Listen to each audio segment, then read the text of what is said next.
Hi, I'm Bill DeYoung from the St. Pete Catalyst. Welcome to Impact Catalyst. Today, a couple of very special guests with us. Matthew Walker is over there. He's the CEO of Stix, which is we're going to talk about in a minute, an amazing technological advance in the world of arts. And next to me here is Joe Schipani, who is the executive director of the Flint Public Art Project in Flint, Michigan, which has a lot to do with our Shine Mural Festival, which I want to start with you, Joe. That's why you're here in town, to hang out and check out Shine? Check it out, yes, and just see how things go and see how things organize. We do a mural fest in Flint, Michigan that actually started in 2018. We had Nomad Clan, which was painting here in October of 2018. Amazing stuff. Yeah. Our friends, our partners, Collabs in LA connected with Shine and with Nomad Clan and said, okay, after they're done with Shine, we're going to bring Nomad Clan up to Flint. And that's how they connected us with Janae, and then Janae connected us with Matthew, and we went from there. And here we are. So you're checking out Shine this year. It's an abbreviated Shine. And of course, we had a sort of a mini hurricane event this week. But what do you think? I like it. I mean, very well organized. I like a lot of the events. The art is beautiful. You guys have a very beautiful collection of murals here and public art, and it's just beautiful to see it all. Is that the idea in Flint as well, to kind of expand around the city year by year and make it more beautiful? So over the last 2 years, we did 150 murals up in Flint. The goal of the project is to help change the image of Flint using art. For the last few years, we've had Water Crisis, Blight, the Flint Town Show, all these other shows about the damage of Flint. And there's so many people in the community doing great things in Flint that all the destruction and blight is outshining all these great things the community members are doing. So we wanted to put that art in there so people start other conversations and see that Flint's not what it's being portrayed as on TV. Well, when I think of Flint, I think of course, the water crisis, and I think of maybe Michael Moore. And I've actually never been to Michigan or to the Midwest at all. But my impression of Flint is that it's maybe a little dark and a little dingy. And let's just be honest. I mean, so you're trying to turn all that around with art, with public art. And and Matthew was here up in Flint this summer. And there's a lot of great people doing a lot of great things in Flint, but everybody wants to focus on all the bad when it comes to media. And so last year we did 104 murals over the summer and got a lot of international attention using local, international, national artists. Got a lot of attention, and people started talking about Flint in a different way. People are coming back into the Flint to look at the murals, to tour the murals. And it's bringing a different energy there. Can we say that that's part of the transformation of St. Petersburg too? Yes. So that I'm making a connection here. That maybe that's why you wanted to come and look at Shine. That's why I wanted to come. How did it work down here? Because we talk with Janae head on you. Carry on more conversations with John and work with, just have these conversations and work with and see how things are done, to see what I can bring back there and see how I can build up what we're doing. Well, one of the innovations, of course, that we've had down here is Stix, which is this amazing interactive app. I'm going to throw this over to you, Matthew. First of all, before we go deep into the whole Shine experience, tell me about Stix and exactly what it does. In a perfect world, what you want it to do. Well, there's the technology aspect of it, but we also have a rather established marketing and technology platform for specifically like what Joe is doing and what Shine is. And the intention there is to build a technology infrastructure, but also a series of campaigns, sustainable campaigns that allow organizations like Shine or like Flint Public Art Project to turn their mural collection into an actual art gallery. So that's our pursuit, is to take what people know of as art galleries and then to take this burgeoning world of mural art and kind of combine those two ideas. For people who that may have gone over their head, I'm somebody walking up, hey, cool mural. what does Pixel Stix do for me? Right, we What's want the to experience? show you where those murals are in the city, but we also want to give you the ability to have a docent experience at every single mural. So one of the technologies that we're most known for is we figured out how to take the story of each artist and physically embed it into the wall of the mural. So people are, literally now in Austin and Flint and St. Pete, of course, and Seattle, and as far away as Nairobi.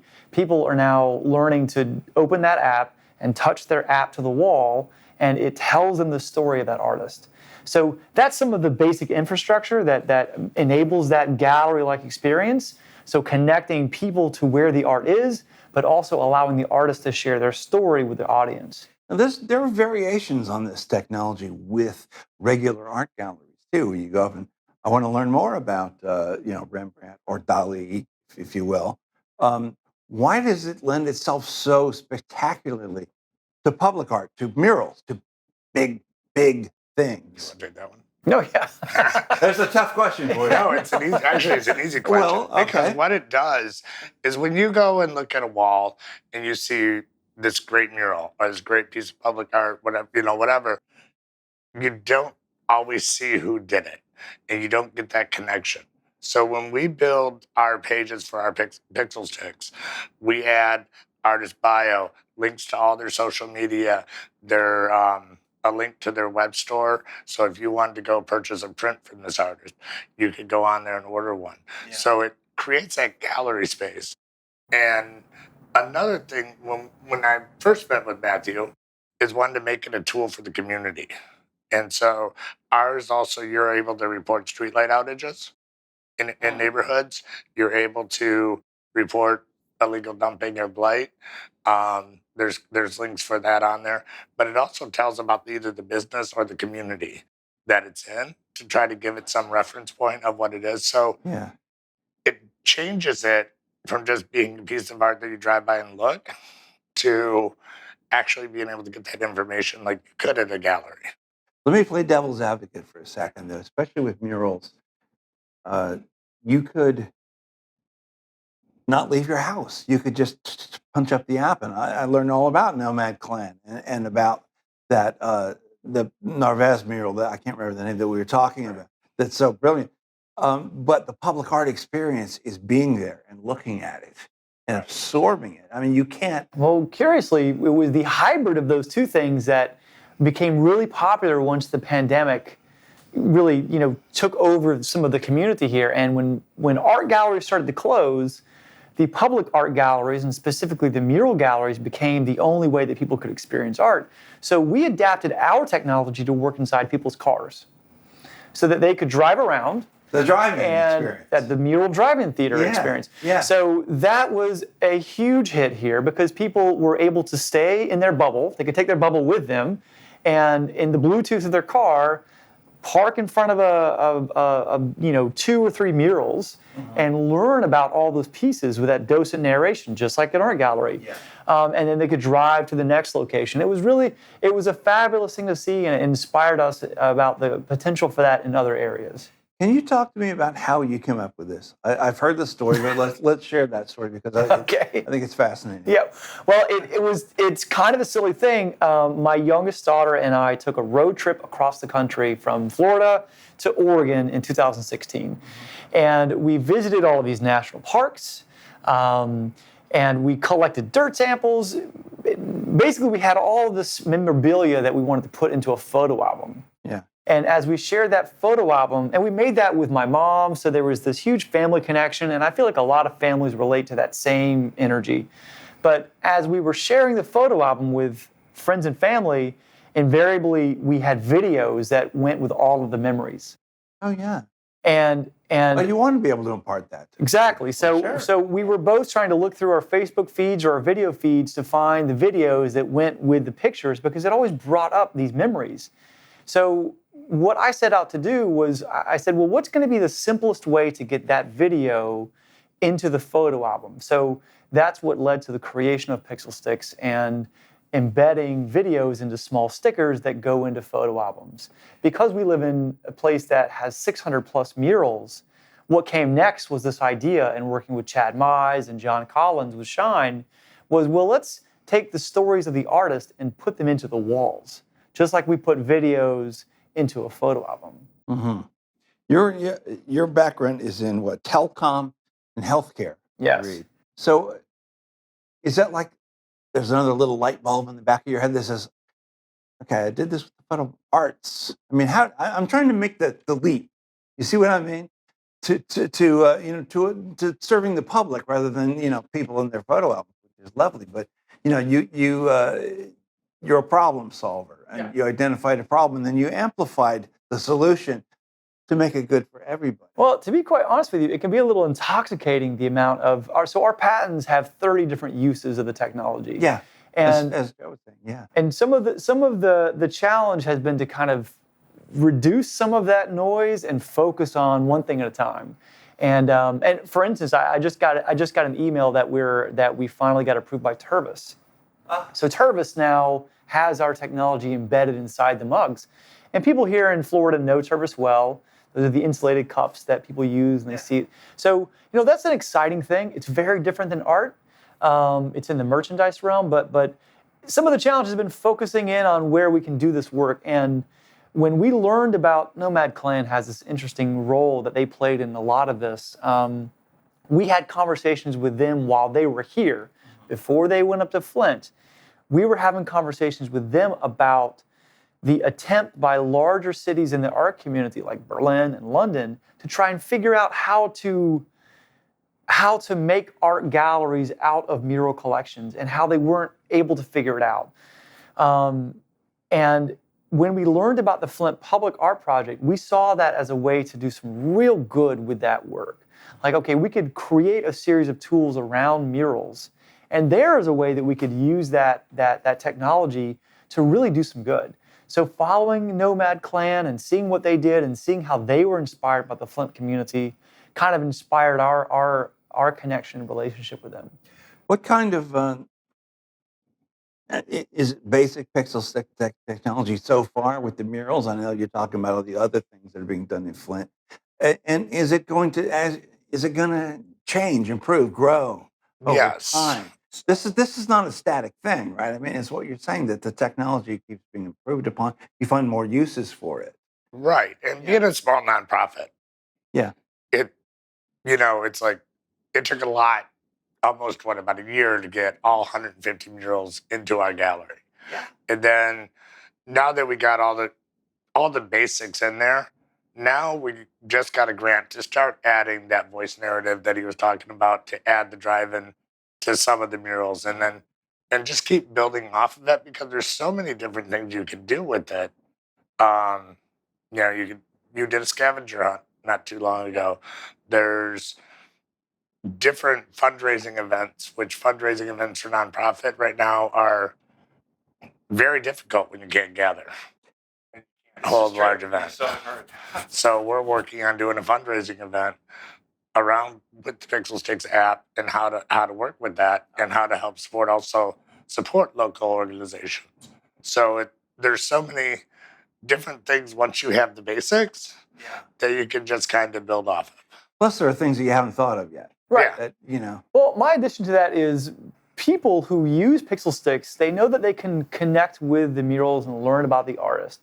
But the third wheel in all of this, or the third aspect that's huge, are the analytics, right? So organizations like Joe and even like John and Shine, they use the analytics to bring quantitative data into the world of murals, which has never existed. So their ability to have conversations with the Edge District, or the city of St. Pete, or even the tourism arena here in Florida, has a whole new perspective now. For instance, in Flint, we're drawing the correlation of crime reduction and public art, which everyone has known has existed, but the data has never existed to show that in quantitative terms, so that you can actually use that as a metric to bring dollars to support that work, because it's doing good. Okay, let me make this leap here. Crime reduction. How does that work? So here's one thing that we've noticed. So before I met Matthew, there was a neighborhood that came to us and said, there's this abandoned building There's a lot of bad things happening in it. Um, can we put a mural or can we do some stuff? So we wrapped that old, almost falling down building up in a bunch of different murals. We had In Decline came, some local artists, and did some really good artwork on it. The neighborhood noticed that once those are up, people were stopping, taking pictures of the murals, and the crime went down. But there's no way to track it then. So now I can tell you how many people are coming to that mural and when they're coming. And so when I can take the data from the state and look at the crime statistics and say, okay, this was the crime statistics around this mural 6 months before. This is when the mural came in. This is 6 months That's after. fascinating. I wonder if that's true for St. Petersburg. We don't have a lot of crime here, folks, as we all know. But yeah, that's fascinating. And Flint has got to be a larger city than St. Petersburg. I'm gonna go on a limb here. It used to be. Size-wise, Yeah. population-wise, probably not. No, definitely not. I'm from here, but I still think of us as like 90,000 Yeah. people, I think, was the population. So we have probably 3 times to 4 times 90,000 is in Flint. 97. Yeah. So you. Oh, so okay. Well, substantially so I was smaller. wrong. Won't be the first time. Won't be the last time. But that perception may be from Flint of yore, right? So Flint now has 97,000. I think you probably had twice that 10 years ago. Mm.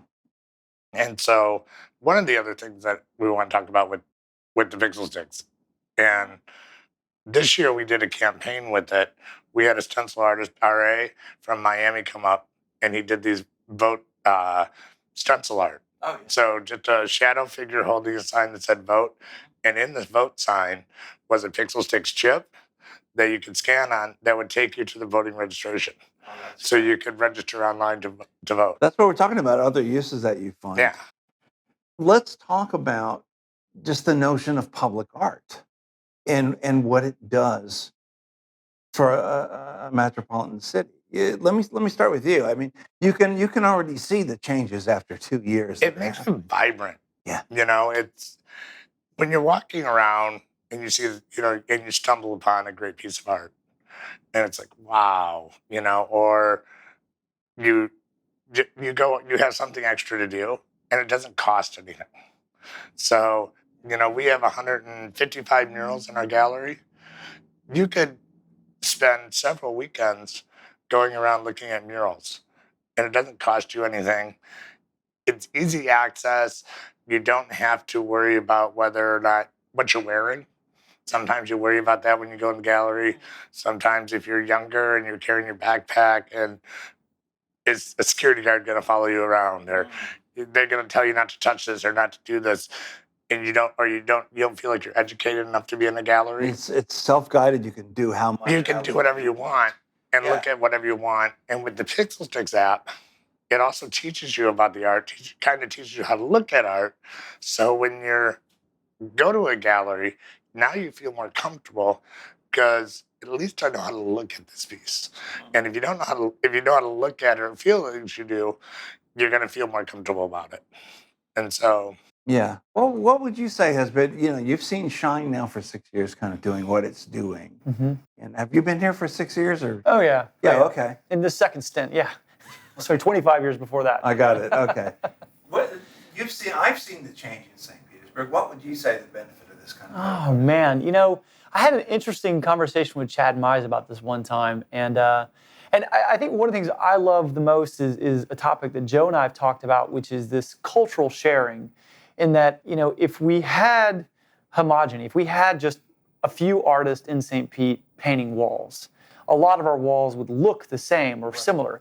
But since we have we have people from cultures in every direction descending into our area and bringing their culture and their story and putting it onto the walls. Nomad Clan comes up again. They came and reminded us about the conquistadors of the 15th century, and they put that on their walls. And not only did they bring their culture here, but in experiencing our hurricanes and experiencing the conversations of the people here, they brought that back to their next place. They brought that back to Flint, right? So there's this cultural arriving and this cultural sharing that happens that is a tremendous aspect. The interesting thing about that guy, the conquistador, is Narvaez, who was the first. He landed. I don't know if you know the story. Let me bore you with a little history, folks. He's the guy that landed here in Bogaciega Bay in 15 whatever it was, and did the first kind of internal Florida exploration. Very, very famous. And then he died. He drowned off the coast of, I think it was Mississippi, which is where that is set. Looking for the fountain of youth, right? I think they all were. Anyway. Where's that at? No, I'm just kidding. I found you where? So it's Joe Schipani and Matthew Walker. A pleasure. Thank you for stopping by today. Thank you so much. And we wish you continued success up in Flint. And of course, we'll see you around. Yeah, you bet. But, the Shine Mural Festival continues through Saturday, probably a few days past Saturday since they missed a day with rain. But when is your event? I didn't ask you that. Ours runs basically from the beginning of May to the end of October. So after that, it usually starts snowing, and it's not that great. We don't have that problem here. No, Yeah. no, this is really nice. Yeah. This is really nice. Anyway, listen, thanks for joining us, and we'll see you next time.